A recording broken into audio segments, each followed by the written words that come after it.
Right, ladies and gentlemen, I bring warm greetings to our viewers, both those who are signing on now. I've always been saying that we had a late start to 2023, and in the annals of social media, you get punished when you leave weeks and weeks without having a broadcast. It's obvious that people would turn elsewhere. But we are gradually warming up to 2023, and we are asking our fans globally located in Canada, where we are watched the most, the United States, in Central Europe, Western Europe, Great Britain, France, Germany, and back home in Sierra Leone, that we continue to keep the faith because all we're interested in doing is bringing news to you. Today, we've got something really special for you. And it's nothing new, but it's an ongoing conversation. And this is the issue, as you will have seen the headline, which is about the outbreak of Ebola some 8 years ago in West Africa, specifically three countries. I mean, they went into other places in West Africa, Senegal, Mali, for example. And there were obvious issues like one or two deaths, but the real issue centered around three West African countries who happens to be neighbors, which is Sierra Leone, Guinea, and Liberia. In 2014, obviously, I think sometime in March, I hope my time serves me right, the World Health Organization declared Ebola officially a virus and a danger in those three countries. Since then, you've had scholars of different shapes and kinds, of disciplines, backgrounds, who have been very interested in finding out, on going to the very bottom of this issue, because some things that were told in the mainstream press just did not add up. And what was told in the mainstream press was something that actually shaped our perception, many of us. And to this day, that conversation is still being held. To help us to understand all of this is a man who has done an absolutely fantastic work. And this goes back to almost like a decade, if not beyond, trying to find the origins of Ebola, because there is a theory out there, say, asking a question whether it originated from the lab or from a story that the mainstream press put out there, which was about a 2-year-old boy, which in fact that story through research showed that the age wasn't correct, and therefore everything following that story had a question mark about it. But I was saying we have a man with us today who is going to try and help us to understand what's the real background behind the outbreak of the Ebola virus in West Africa. And he's none other than a US journalist. Of course, he's from a Jordanian Pakistani background, but he's a US citizen, and he's been doing this job for like decades. And he's all over the journalistic anthem, if you like, because he's written many journals in different shapes and kinds and disciplines.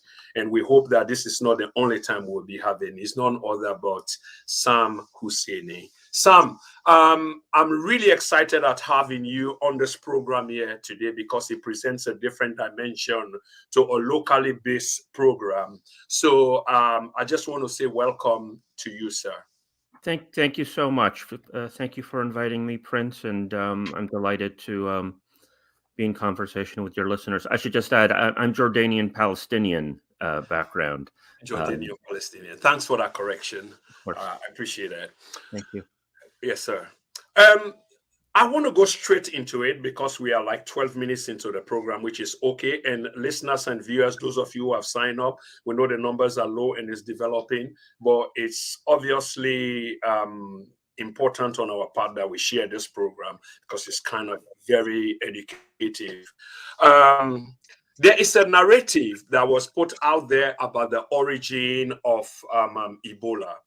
Some say it's originated from the lab, and there's the other story which talks about something else completely different, the association with bats and humans from a 2-year-old boy in Guinea Conakry having some kind of a relation with bats, playing under bat trees and such description.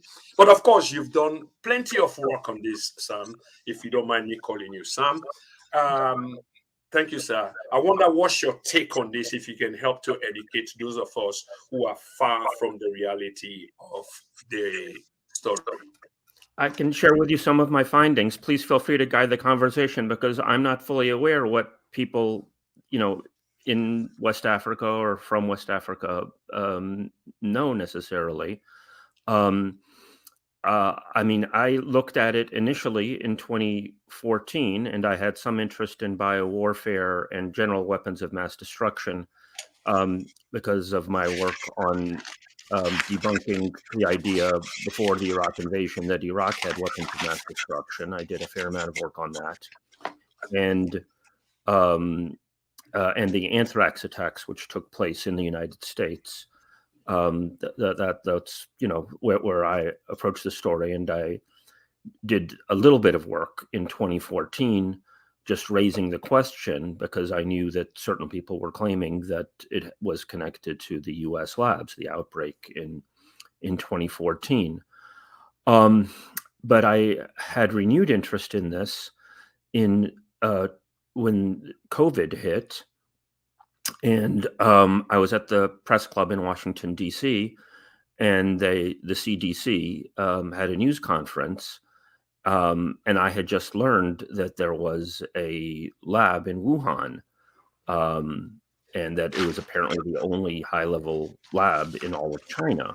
And I asked the CDC, what's is there any connection? Or is this just a complete coincidence that the outbreak apparently starts where this lab was? And they gave a rather disingenuous response, I felt. And I asked a follow-up. And then they talked about the Ebola outbreak. That is, they used the Ebola outbreak to say, oh, we got to be careful about there being rumors that are unsubstantiated. And I knew that, it's, lightning seems to be striking repeatedly under the same set of circumstances. Yep. So this seemed to be more a cause for scrutiny rather than dismissing the possibility of lab origin. Later that month, in February of 2020, there was an article in the Lancet, a highly prestigious medical journal based in Britain, I believe, and they said, "Oh, we condemn conspiracy theories that it originated from a lab." And this again, struck me as a highly propagandistic attempt to shut down debate. Why is it a conspiracy theory? Why are you trying to dismiss it? It should be a subject of reasonable scientific and journalistic inquiry. And then it became apparent that letter behind it was Peter Daszak, who was head of EcoHealth Alliance, which actually funded the work in the dangerous lab work in Wuhan with the Wuhan Institute of Virology. Then he guided much of the media narrative on this question, telling people that it was crazy. He even appeared on many, allegedly progressive and independent media in the United States, like Democracy Now!, to dismiss the idea of possible lab origin. Then he got put on the WHO committee to determine lab origin, a ridiculous conflict of interest. And then Jeffrey Sachs was named head of the Lancet Commission on the pandemic, and then he named him, Peter Daszak, to head their committee on COVID origin.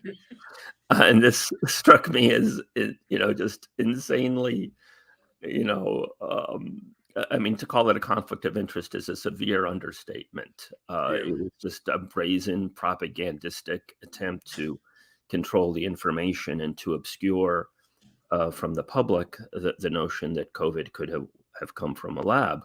I emailed Jeffrey Sachs, who I had some minimal interaction with in the past. He didn't respond. I wrote a very lengthy article about Peter Daszak, breaking down his funding. There was a high degree of publicity about him getting an NIH money, like $3 million or something, but I found that he got far more money, 10 times as much money from the Pentagon, and even more money from USAID, which has been considered a sort of soft power CIA that's run out of the State Department. And they obscured those funding patterns. I had to do quite a lot of digging to come up with those numbers, over $100 million from those two entities alone.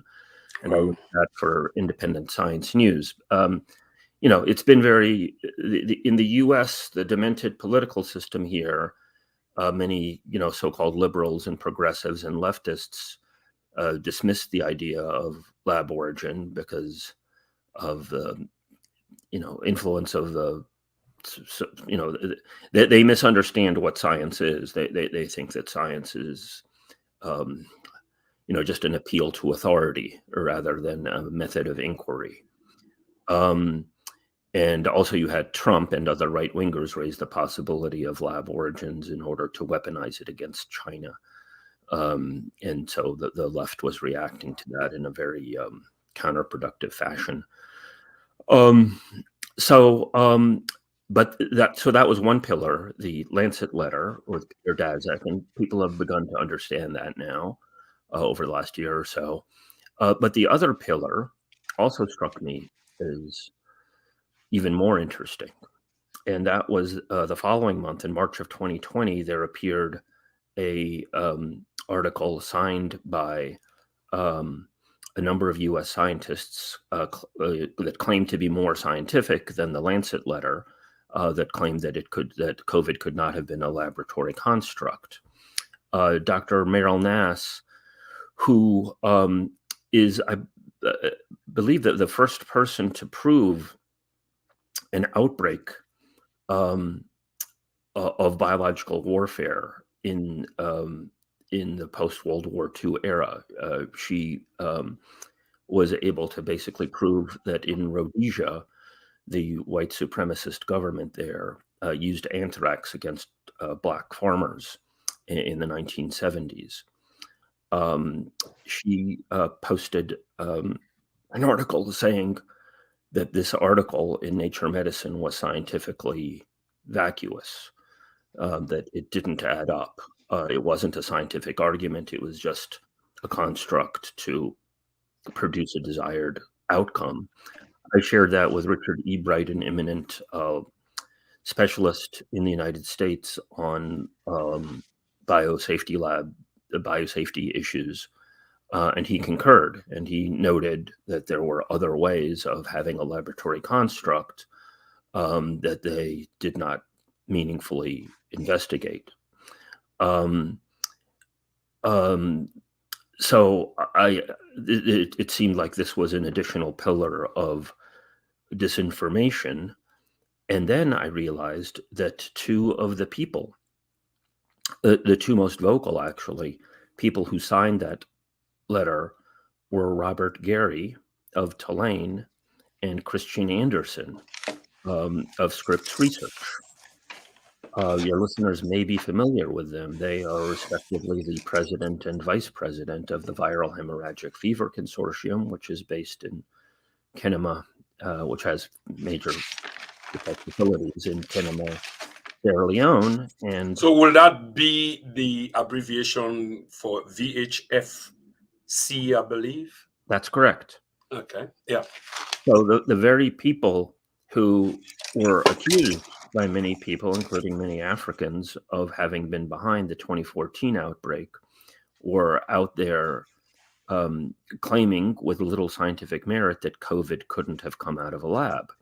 And it seemed to me like this was a way of basically covering their own tracks. That is, if the global public, in the midst of this virtually unprecedented global crisis of COVID, had understood in early 2020 that it could have come out of a lab, one of the next questions would have been, what about past outbreaks, including 2014? And that would have led directly to their doorstep, to Gary and Anderson's doorstep as U.S. scientists operating in West Africa and possibly having triggered this disaster for West Africa. So I began to dig, and I found severe inconsistencies in the dominant narrative, more than I was aware of. I got a hold of the work of Chernobyl, a journalist from Sierra Leone. He'd written a book and some other writing on the question, and noted a high degree of problems with the dominant narrative. I also found another book by a journalist from Cameroon, Constantine Nana, who wrote another book taking on other aspects, but raising strikingly similar concerns. And then I reconnected with Jonathan Latham, who's the co-director of the Bioscience Research Project. He's a virologist, and he has done a great deal of work on GMOs and other issues. And he really did a lot of the work in really parsing out the scientific literature on this question, while I investigated other aspects of it. And we produced and finally published in the several months ago an in-depth article laying out the evidence for possible lab origins. I can go into different parts of that evidence if you like. Jonathan Latham really. Yes, please. Sure. Well, I mean, people might already be aware of some of this, but as you say, for example, the dominant narrative claimed that it was the 2014 outbreak was sparked by a boy, a toddler really, playing with bats in a village, Miliandu in Guinea. And this was interesting because this village is just over the border in Guinea, and it seemed again part of the construction of a narrative to say, oh no, they didn't want to say that it started in Sierra Leone, because if it started in the same country as the lab, then that would simply raise more questions. So there seemed to be a concerted effort, we found, to frame Guinea as having been where the outbreak began. While his mother also died, there were a number of anomalies that didn't make sense. For example, his father, the main caregiver, didn't die. None of the healthcare workers in the village died or got Ebola. They all, the father and the healthcare workers, thought at the time, and continued to think in the years after, that he didn't die of Ebola. He died of malaria. The researchers, which were headed by Fabian Linders of the Koch Institute in Germany, and he's interesting because he was also part of the WHO that claimed, with Peter Daszak, that claimed, that maybe the outbreak happened. And not meaning to barge in, Sam, whilst you're dealing with this, but the main character that was associated with this outbreak, which is little Emil in the Guinean village, you've said that he had a father who wasn't interviewed and who never died of AIDS. I mean, not AIDS, pardon me, of Ebola. But there were also 4 siblings, correct? Yes. I'm sorry, I don't have that in front of me. There were several siblings. It was, I'll be honest, it wasn't clear to me if some of those were half siblings, and if there was another partner for the father involved. That was never completely clear to me, but it was clear to me that the father was the caretaker when the mother was dying. She was pregnant, and she had gotten some kind of medication that might have complicated matters for malaria, and that he developed no symptoms at all, nor did the healthcare workers. So that seemed highly anomalous. Um, the the people who constructed the dominant narrative, led by Fabian Linders, they tested hundreds of bats. They didn't find any Ebola in village in the area. They pointed to a burnt out tree where they claimed the infected bats had been. So there was no evidence of it. It burned down.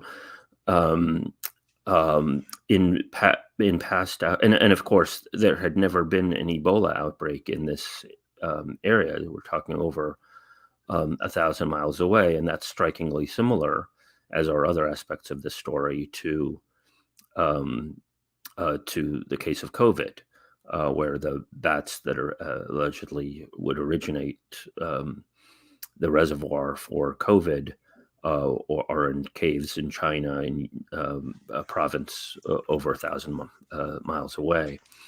In addition, past outbreaks of Ebola saw a die-off of mammalian species in the area. That didn't occur in this case. And what was kind of remarkable in going through the scientific literature is that they would acknowledge some of these facts. That is, they would have an ultra-confident initial statement, which the Western media and other media would pick up at face value, but buried inside the article would be, oh yeah, we didn't find any die-off in the mammalian species as past outbreaks. So a lot of the evidence that they cite actually undermines their narrative, but they don't allow it to affect their conclusion, which seemed to be highly unscientific to me. Part of what and there were other let me start with the initial thing, and then I'll get to something that just developed in the news in the last few days. Yep. Part of what Jonathan Latham, my co-author, contributed to the effort was he scrutinized the phylogenetic analysis. That is the after the outbreak, they did an analysis of the genetic structure that they sampled in different locations, and using that, they purported to show where it originated. That is, it originated in this general location, and then it mutated, and then it spread here and here. And he found that the way that they did this was highly problematic. Usually, when they do this, they root the data in a particular location, in a fixed place, and then develop it from there. The way that they did this, and you might consider doing a program with Jonathan in the future. I mean, he can really it's penciled. Yeah, he's a virologist, correct? He's a virologist, yes, and he can go into this in far more depth than I. But just generally, the way that they did this was highly problematic, and this was again interesting because the scientists who did this paper included Robert Gary and Christian Anderson, the two scientists who themselves would be under suspicion, and another noted scientist, possibly the most highly prestigious of the lot, Eric Lander. Eric Lander is the founding director of the Broad Institute of Harvard and MIT, a highly prestigious institute in the United States. It also happens to be a partner of the Viral Hemorrhagic Fever Consortium, so yet another conflict of interest. The treasurer of the Viral Hemorrhagic Fever Consortium is another member of the Broad Institute.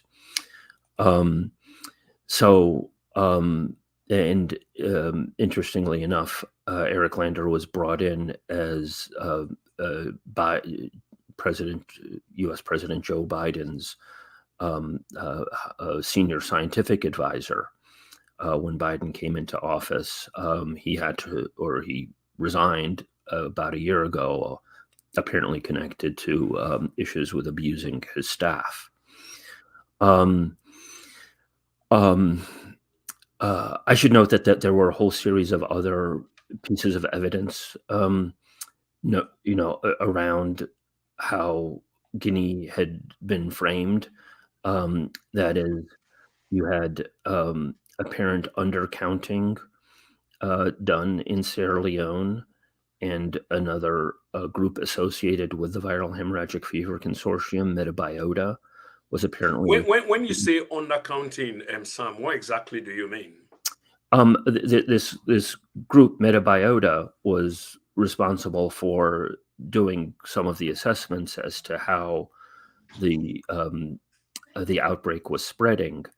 And then eventually the group Doctors Without Borders came in, and they produced a report, and they basically accused Metabiota of they framed it as bungling the work, and they referred to it. They actually used the word hidden, that there was a hidden outbreak in Sierra Leone. That is, when Doctors Without Borders came in, they thought that the outbreak started in Guinea, and that therefore the most cases would be in Guinea. But when they actually saw the situation on the ground, they were startled as to how extensive it was in Sierra Leone, which led them to conclude that that there was severe undercounting, particularly by this group, Metabiota. They, in their literature, they generally seem to depict this as incompetence, but there is another interpretation. That is, it's possible that Metabiota was undercounting for the purpose of, again, framing Guinea. That is, you undercount and misreport the cases in Sierra Leone in order to make it seem as if the outbreak started in Guinea, because you want to distract from the possibility or undermine the possibility that people would understand that lab origin could be an issue here. And another strain of this that prompted my attention was that because of my work with COVID, I had been tracking the development of U.S. policies regarding so-called gain-of-function, excuse me, so-called gain-of-function lab work. That is, lab work that makes deadly pathogens more deadly, either more lethal or more easily transmissible. This caused a bit of a furor in the United States and globally in 2011, when scientists in the Netherlands and the University of Wisconsin made the avian flu, which is highly lethal, over 50%, but not highly infectious, more infectious.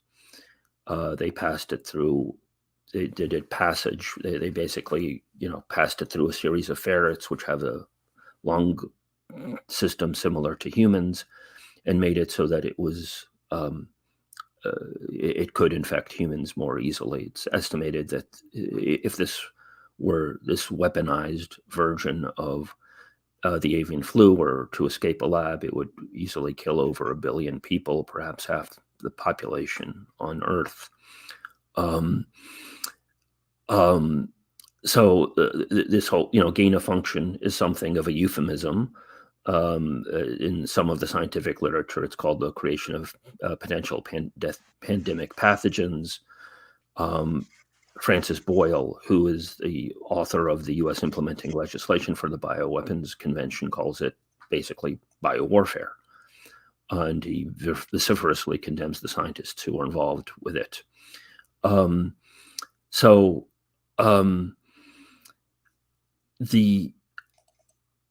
When the outbreak happened in 2014, President Obama, and of course Biden was his vice president, appointed longtime Biden aide Ron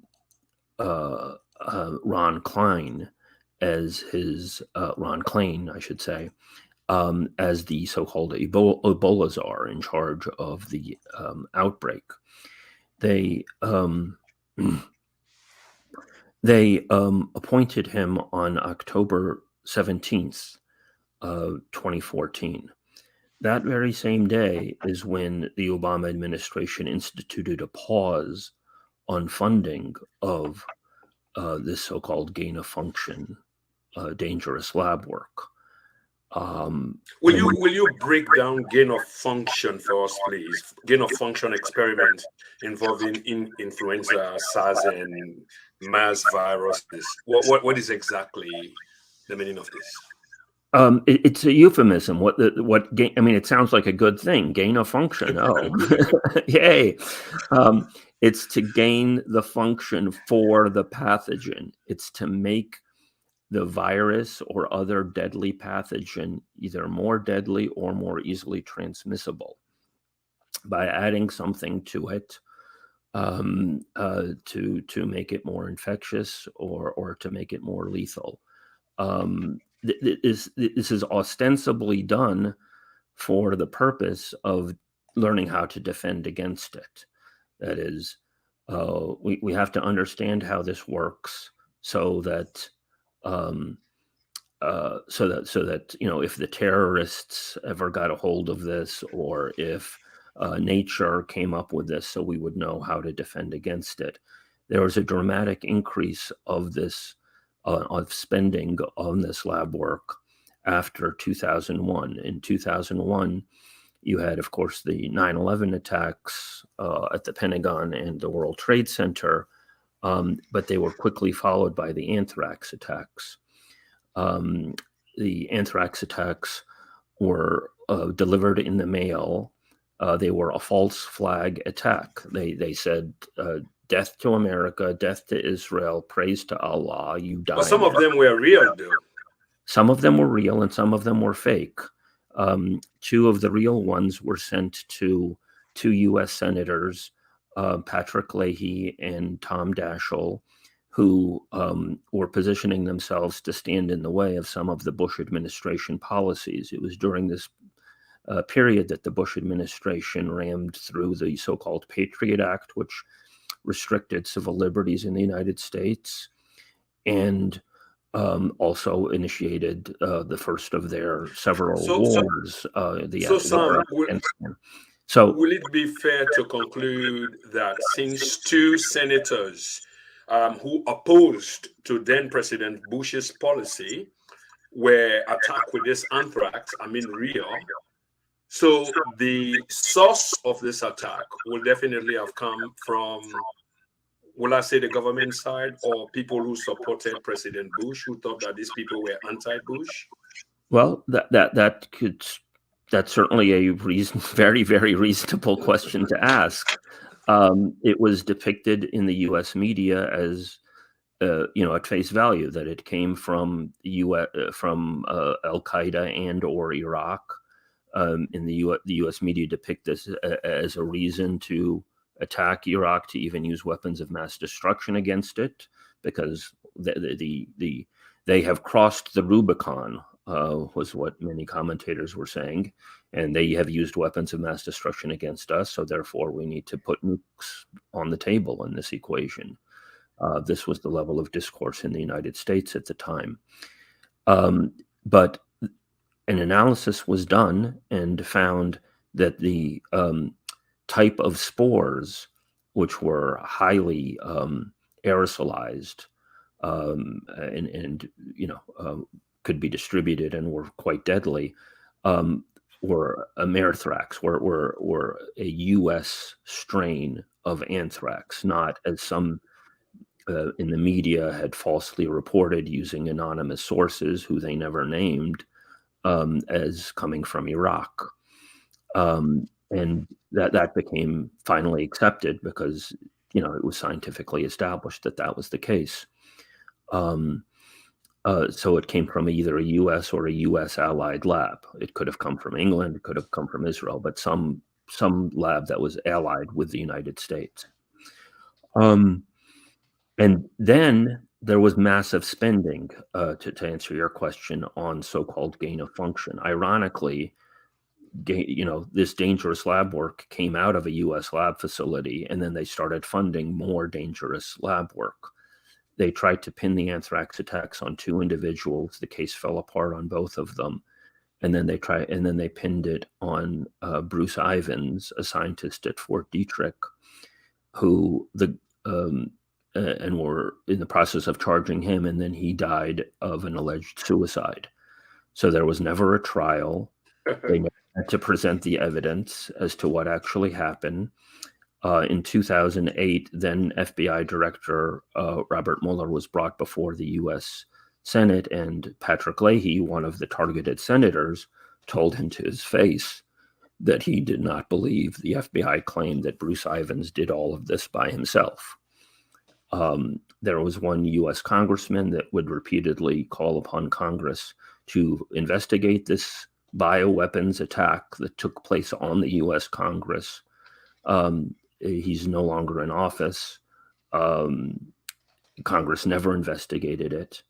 And the U.S. government position is still the untenable one that Bruce Ivins launched the attacks on his own, allegedly to ensure further funding for his research on anthrax.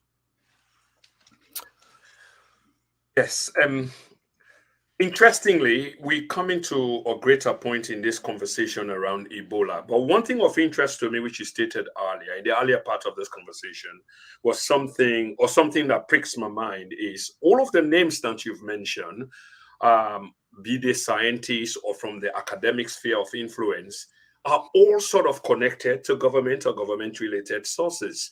One of the sources is, I believe, the renowned economics professor, Jeffrey Sachs, I believe, who is, making the rounds around mainstream media and independent media about the case in Ukraine. And it sounds pretty much like a decent guy, but from what you've just said of him here, it seems like he's connected with all these dark side of viruses and pathogens, dangerous, weaponizing all of this stuff. Will you elaborate a little bit more, please? Yes, I think Jeffrey Sachs is one of the most sophisticated players. A bit of history that is important, and then I'll talk about the current case. He was at Harvard and was sort of connected to the UN and went to Russia as the Soviet Union was collapsing or was being made to collapse. And he basically started the process of what was then called shock therapy, that is, privatization of their institutions. This was highly unpopular in Russia and the former Soviet Union. But those policies were basically rammed through by President Yeltsin. After those policies got rolling, Jeffrey Sachs, in a very sophisticated manner, pulled back and started being an outside critic that they were sort of going too far. But he played a key role in basically letting the horse out of the barn, so that those policies would, in fact, be enacted, and then sort of tried to wash his hands of the situation when it was too late to change it. I see a similar pattern with how he acted with respect to COVID. That is, in 2020, he named Daszak as head of this committee with the Lancet to investigate the origins of COVID. And this was an absurd thing to do.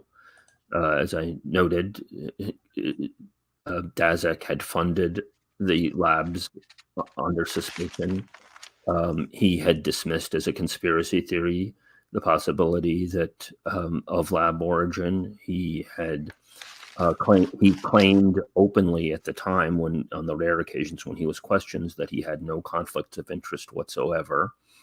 And then so it was just on its face an absurd thing to do, to name Daszak as to head this committee. But that's exactly what Sachs did.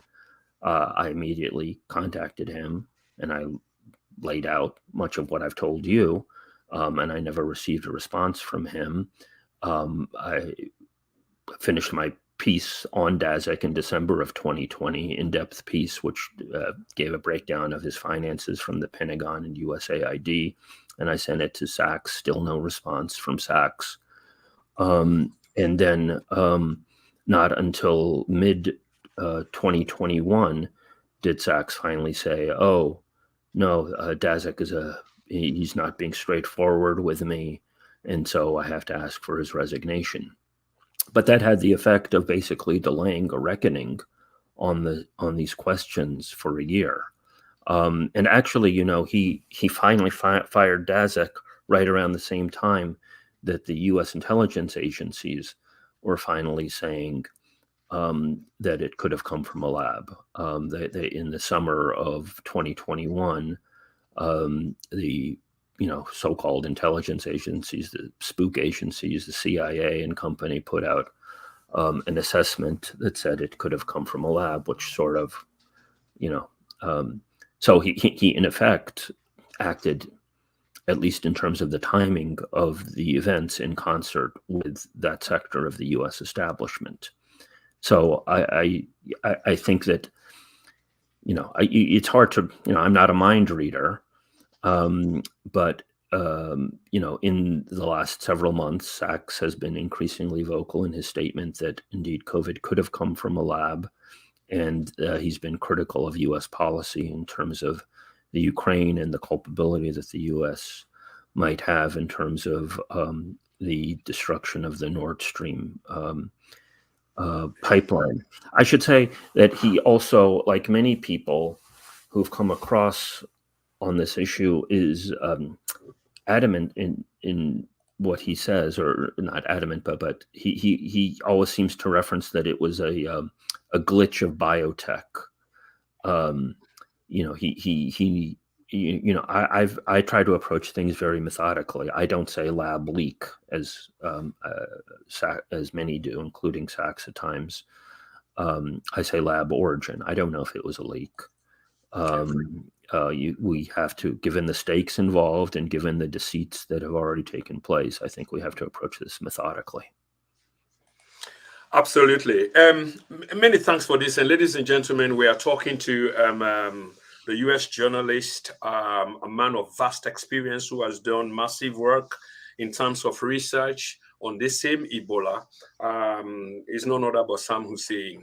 Sam Husseini, just to answer a question or a thought that you floated again at the beginning on what Sierra Leoneans believe in terms of whether the origin of Ebola is from the lab or otherwise, I can tell you emphatically that the vast majority of Sierra Leoneans at some point, as we speak now, do believe that this is lab originated. It's no story from around bats and people eating animals, not at all.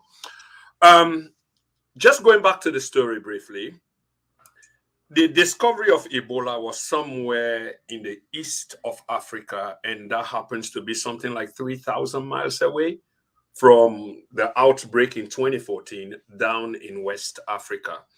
Central. It seems strange because in terms of infection, talking about Ebola, it's not highly intensive. I hope I'm putting it in the right way. Not highly contagious, because there has to be contact with the host via body fluids and things like that. So the fact that 3,000 miles away from its origin to the outbreak in Sierra Leone in 2014, that seems like something else beyond our imagination. But you're a man vastly informed with this sort of narrative. Do you care to comment, please? Yes, I haven't written about this. I hope to write another article about the construction of that narrative. One of the people who was behind that narrative in the U.S. media, saying that bats had somehow transmitted this deadly disease, this great long distance, was Peter Daszak. He was actually cited in the media on National Public Radio and other media in the United States to claim, and being treated as a credible expert, to say that it was that's how it was transmitted. And this again is a way of dismissing the possibility that it was lab origin. Other aspects of U.S. depictions of all of this, for example, Frontline on public television in the United States had a special after the Ebola outbreak, and they depicted people in the region who were skeptical of the role of U.S. scientists and others as if they, that it was because they believed in magic, that they're, crazy, irrational Africans, and that's why Yeah. they're upset at this. So in a way, I see, what's enveloped the world globally with COVID, and some of the cultural, you know, claiming that COVID happened because of the way that Chinese people have wet markets and eat and so on. It's sort of an echo of these the way that Africans were treated and dismissed. And the way that people who are skeptical of the origins of COVID are treated as conspiracy theorists. That was totally levied against Africans at the time in 2014. So in a way, people in the region there were sort of the canaries in the coal mine of this entire process. Yeah, and again, many thanks for that, ladies and gentlemen. We are coming up to 3/4 of the on the mark. I'm talking about the hour, and we are talking to Sam Husseini, and he's giving us an eye opener into the narrative that's been peddled now for many years regarding Ebola. This is an eye opener, and I'm sure this is going to resonate well with the Sierra Leonean public, and not only the Sierra Leoneans as well, because we've got few Liberians who are now watching, and I know subsequently this is going to spread through the three countries because we do have contacts in these places. The next thing I really want to ask, Sam, is this lab apparently where the virus, the Ebola virus, will have emanated from. It sits in this district town of in Sierra Leone called Kenema. And it seems to be strategically located in terms of what eventually, in other words, when the virus broke, it affected three of the countries which are closely in proximity to the zoo or the lab, not the zoo. This is of interest to many. Probably you want to give us your thoughts on this proximity of the lab as opposed to the affected areas. I'm not sure that I can add to that, to be honest. I don't know a great deal about the local, politics and intersection between what happened and um, the aftermath of the war there and so on, and how this dovetails and the strategic positioning. That could well be a major factor. I apologize. I can't speak. That's all right. Completely understood. I also want to ask this whether, because on research, it happens that this lab has been in a particular location or in Sierra Leone. It could have been moved. But what we do know that this lab was in existence in Sierra Leone since 1976. That's quite a long time.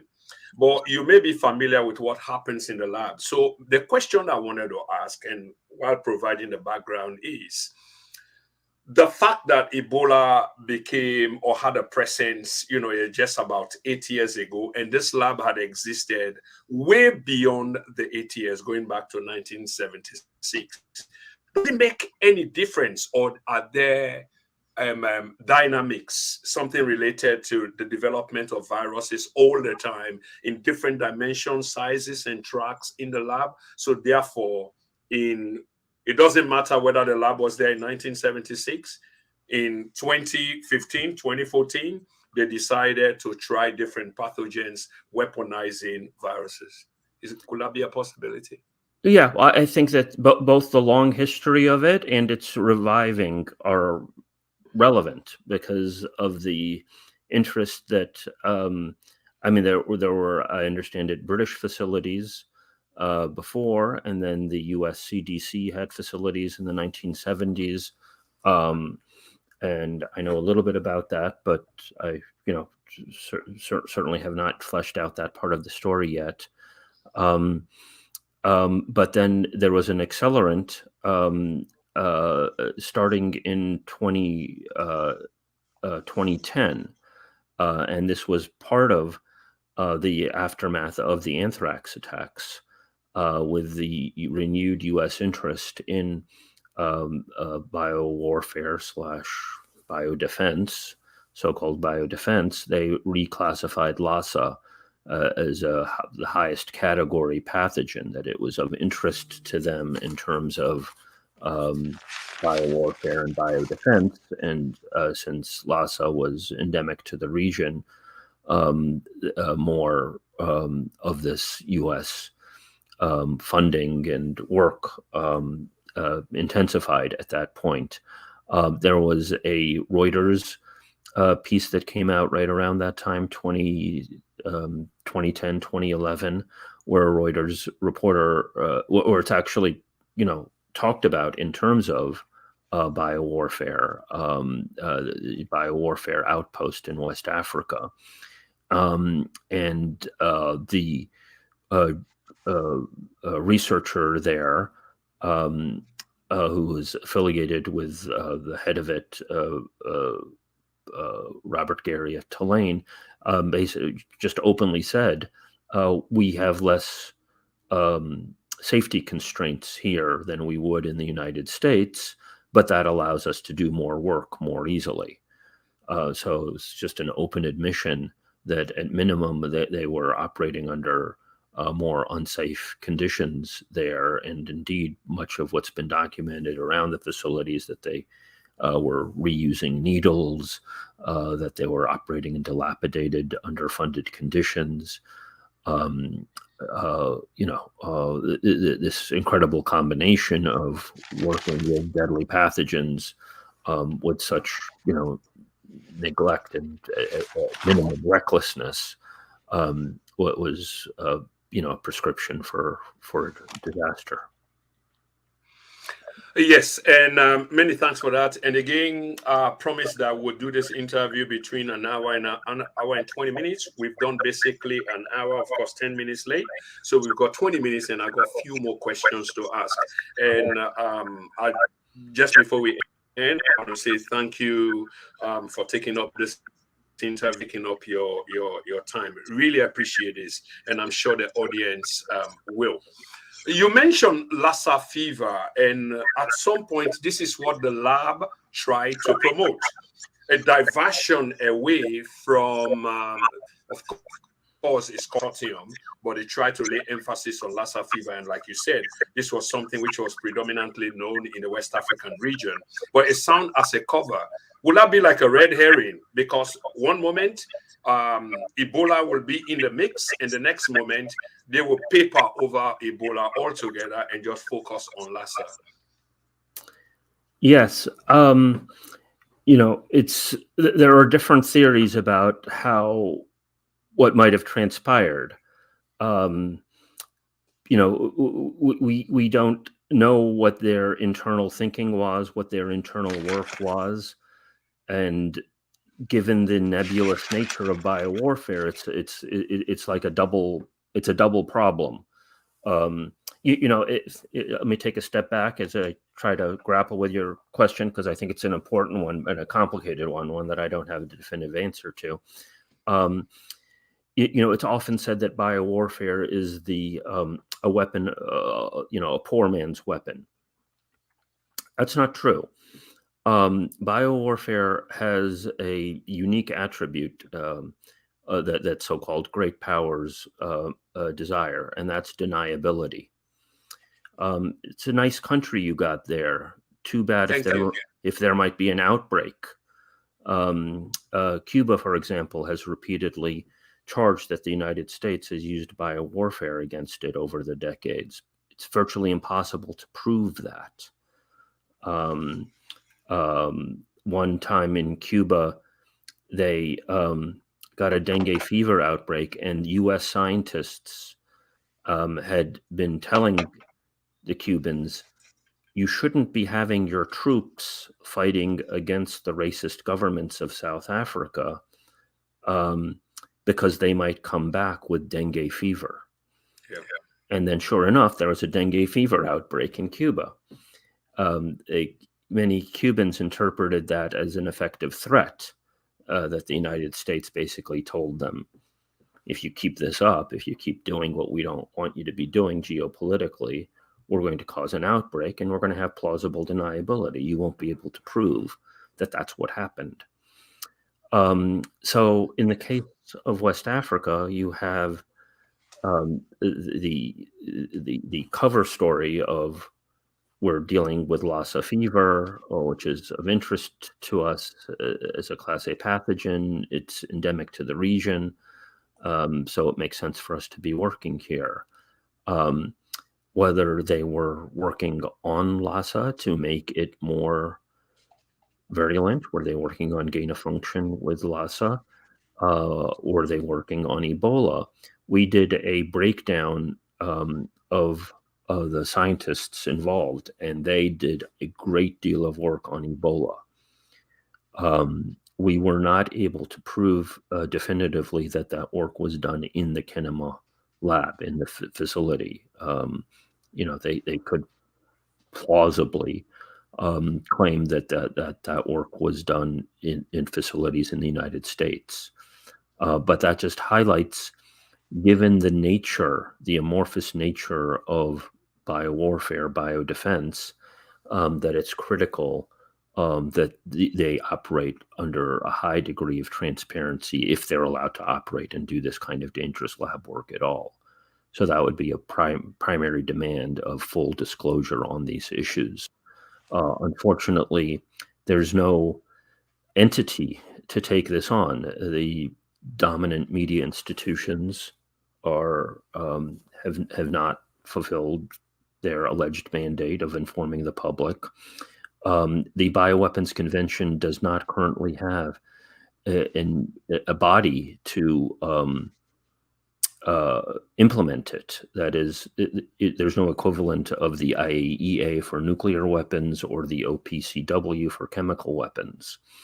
There's an upcoming WHO treaty, which the United States and other powers are attempting to ensure the nations of the world sign, which may effectively make the WHO that body. But given the conduct of the WHO regarding pandemic origins as well as other issues, I don't think that that's going to at all solve the problem and may actually make things worse.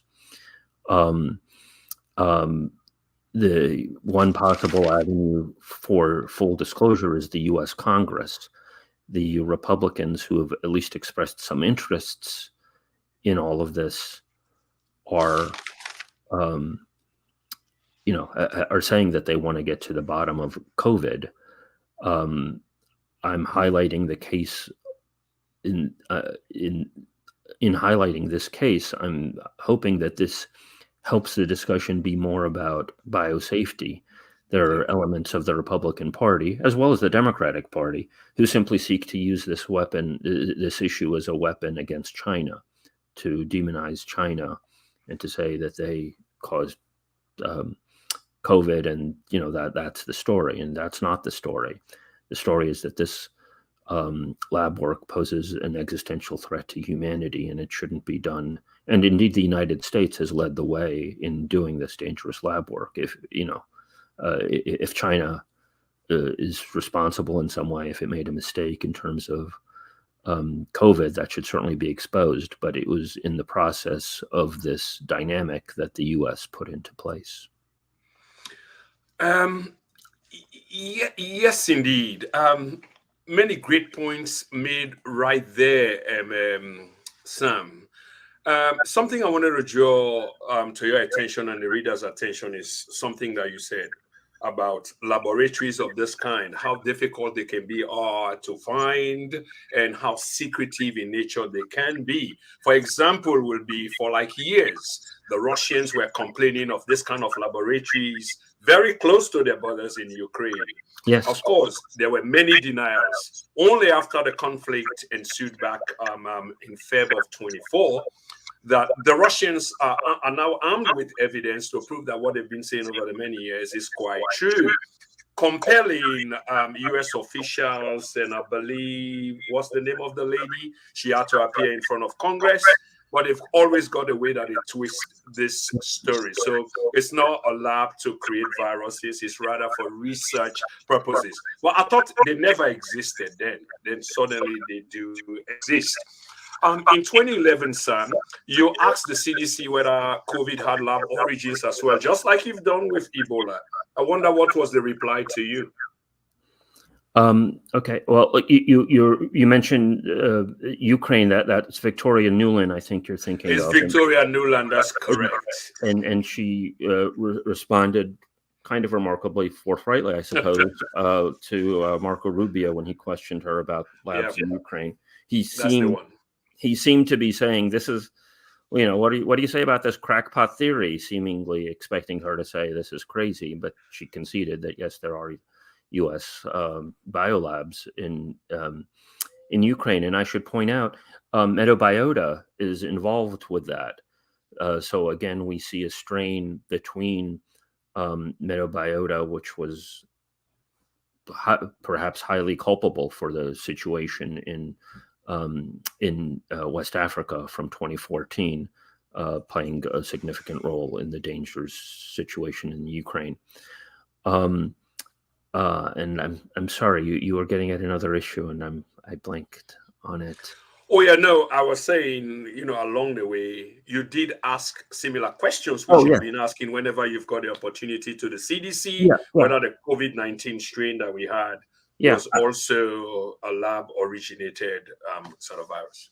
Yeah, I mean, I've tried over the years. At the press club, sometimes I got into the State Department, and in other venues, I've tried to ask the tough questions. In the U.S., we're supposed to have the First Amendment, but people don't use it. And to my mind, you either use it or you lose it. And so as I think I mentioned, that I asked in early 2020 about the possibility of COVID origins. I asked, was it a complete coincidence? And the audio for that is on my webpage. If people want to listen to it, as well as all my writings on, Husseini.substack.com. So I said, is it a complete coincidence that this outbreak happens in the one city in China with a BSL-4 lab? At the time, I only knew about the BSL-4 lab. I didn't know that there were other labs in Wuhan. And she didn't even really respond to the question. She just said, we have to be careful about what we say and what information is put out there. And the scientists have found that it's likely emerged from pangolin and that it's a zoonotic origin, and so on. And so I did a follow-up, and I said, well, and in my initial questions, I said, or at some point I said, the caves are over 1,000 miles away. And, do the two things preclude each other? That is, even if you can show that it didn't come out of a lab, that it's naturally occurring, that doesn't mean that it didn't come out of a lab. That is, it could have been sitting deep in a cave, completely harmless and not killing anybody. And then you collect it there and then bring it to a lab in a city of millions of people. And then it comes out of the lab, and it, upends life on Earth for billions of people. That to me counts as lab origin. And she wouldn't deal with that in an honest way. She said, again, she went with her mantra of, we have to be careful about what information we put out. And then she said there were rumors around the 2014 Ebola outbreak. And I wish that I tried to do a third follow-up, but that's, that is severely frowned upon at the press club. I've asked tough questions of people there. I've been suspended. I do anything and everything that I can to use the tools of journalism, such as they are, to pursue the public interest and truth as best as I can determine it. So her response to me was highly disingenuous, and designed to shut down debate and to, again, instead, the inference to me is, okay, so you're telling me that these outbreaks keep happening near labs, and you're using that as an argument to dismiss the possibility that the labs are the problem. That does not seem like a scientific approach. We don't have science here. We have an appeal to authority. Science is using observation and reason in order to try to understand the world around us. What they're attempting to do is to have some well-funded scientists from government and military and corporate sectors in order to put out a narrative that backs up the interests of the powerful, and that's not in any way, shape, or form an acceptable discourse. It's a prescription for disaster after disaster. So that's sort of what set me on this journey. It's an old saying, scratch a lie, find a thief, and that's what I attempted to pursue. Yeah. Thank you so much. But talking about exactly why they will continue, or the establishment will continue to despise people like you, Sam, for exactly what you do, speaking truth to power and asking all these inconvenient questions for them. But what else is a journalist supposed to do? Talking about the powerful whom the system supposedly is protecting, you talked about this briefly, but I want to take you back there whilst we're coming to the end of this all important interview, which is the person of Ron Khan, who was President Biden's chief of staff. He was the Ebola czar back in 2014, and we talk about the association of these very powerful people associated with all of these disturbing things that are happening globally, whether it's related to biolabs and etc., but very distasteful. You and the virologist that we talked about earlier, again, your friend and colleague, Jonathan Latham, you mentioned biosafety incidents.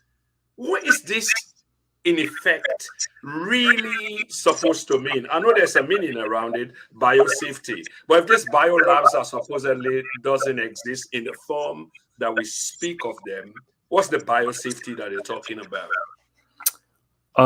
Well, they deal with these dangerous pathogens, and they have different level labs where they're supposed to deal with them, especially the most deadly ones. BSL-4 is the highest.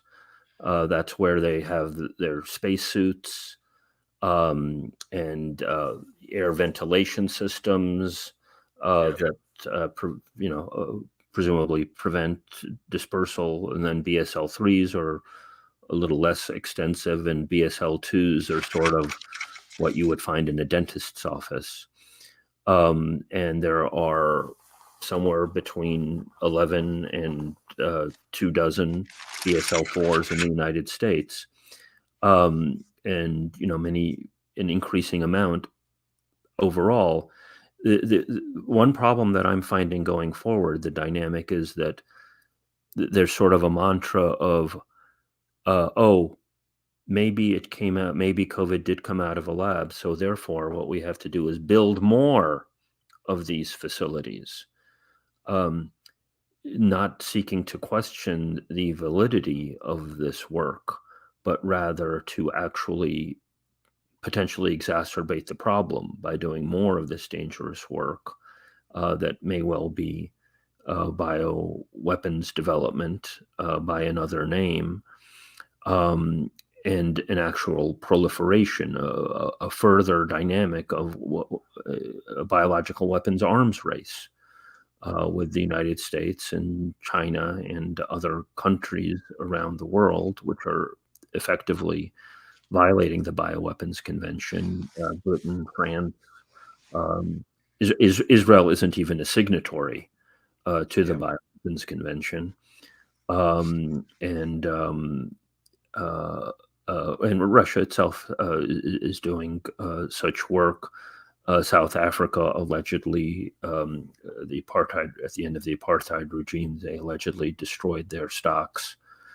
They had been attempting to find ways of using bioweapons to target Black people, to target Africans, and were allegedly unsuccessful in such efforts.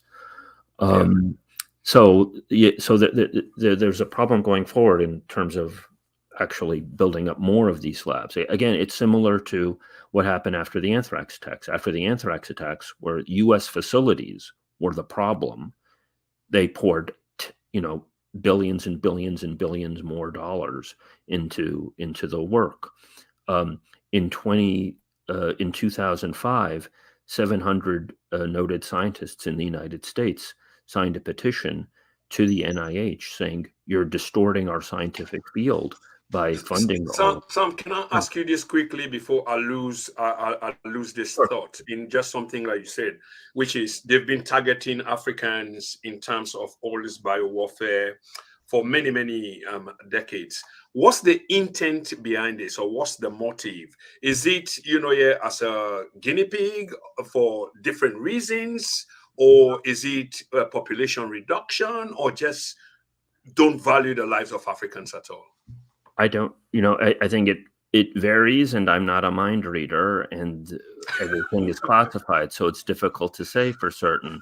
I think it's safe to say that the apartheid South African program was designed to, either, kill or threaten, to wield a gun at the Black population at the prospect of having a bioweapon that would target particular ethnic groups.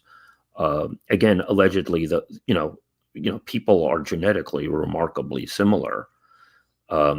So such efforts allegedly failed, but that's still obviously a concern, simply the desire to do that. And a lot of eugenics movements and so on have just simply changed their names. The Galton Institute in England used to be the Eugenics Society. I think they changed their name again to sort of try to further distance themselves from their origins. So I think that this is an issue that certainly bears scrutiny. This is my final one to you, Sam. The story of Ebola 2014. The case for the origin from man to bat, bat to man is found to be flawed, even by the researchers and the scientists. Yeah. But yet, entries have been made into great journals, which I believe you tried to mention a few from the beginning. And one of them will be the New England Journal of Medicine. And these are prestigious, papers, journals. Yeah. The English Lancet or the British Medical Lancet. These are prestigious papers, but yet still erroneous entries have been made into these supposedly prestigious journals. The story of little Emil, whom allegedly the Ebola virus emanated from playing under a bat tree, eating bats, playing with bats, is found to be really faulty. After researchers proved that Emil was not even 2 years old. He was far less than 2 years, I think 18 or 16 months old, which makes it completely that a boy of that age will be spending a lot of time with his mom rather than where they were trying to place him at the time, and cannot be playing, neither eating bats. My question to you finally, Sam, with all of these discoveries being made, allegedly of what will have happened, has effort been made to rectify these many errors that were published by mainstream media, which shaped our perceptions in the great numbers? Has effort been made to change that narrative or correct the story, if you will like? No effort has been made. After our article came out, Jonathan and mine, several months ago, Robert Gary wrote an article in which he didn't even mention us. He simply referred to people talking about possible lab origins and dismissed the idea without citing any meaningful evidence or argument, and making some silly mistakes. I'll probably write an article just about that latest chapter of things. But the wider problem is that it's the entire media structure of the West. And part of the problem for that is the funding patterns involved here. There's the sort of background structure of government funding and so on, but you also have funding from the Bill and Melinda Gates Foundation and Wellcome Trust. You have Jeremy Farrar from the Wellcome Trust, which is a sort of spin-off foundation from a pharmaceutical company that was responsible for AZT, which was highly problematic in terms of AIDS. He's now the incoming head scientist for the WHO. And the Bill and Melinda Gates Foundation, which is tied to many of these corporatized and militarized approaches to things, has funded a massive amount of media.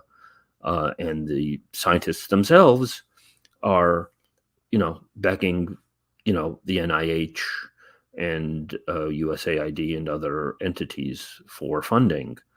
So unfortunately, the life sciences, like every other field, like journalism and so many fields, has a political economy to it. And he who pays the piper, every child knows, he who pays the piper calls the tune. So this is a huge problem in terms of even informing the public and people. I suppose from what you're telling me, in West Africa are closer to the ground, so they have a more realistic idea of what happened or what may well have happened, whereas people in the West are oblivious and simply take at face value much of what's in the U.S. Media. Yes, indeed. And so conscious were people back in West Africa, especially in Sierra Leone, about this lab, that it was made public. People were mobilizing to go and take the law into their own hands by going there and burning down that facility. This was widespread on social media, but such was the consciousness of the people that this is the problem. And until the problem is taken care of, we will continue to suffer such. Hussein, I said that was going to be the last question, but this is a short one, which is, in terms of relatively all that we've spoken of, do you see like a change? Because of course, I'm talking geopolitics a little bit now because there's part of geopolitics in this. What do I mean by this is it used to be a unipolar world. Is gradually now a multipolar world, which will imply that if a world order did exist, which is now in trouble, there is a new world order in the making, which obviously will mean from a unipolar to a multipolar, you no longer call the shots in a unipolar way. Would you agree with that? To some extent. The United States is clearly in tension with effectively what some in the United States, view as civilizational rivals, most obviously now China and Russia, also Islam, and, in effect trying to, continue a domination of Africa and Latin America. And there are clearly tensions there and dangers of war. But at times there's also collusion between those different centers.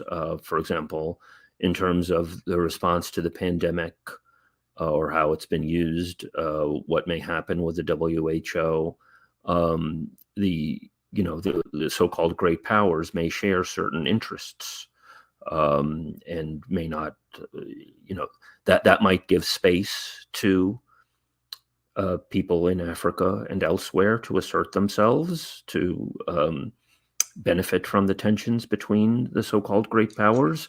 Yes.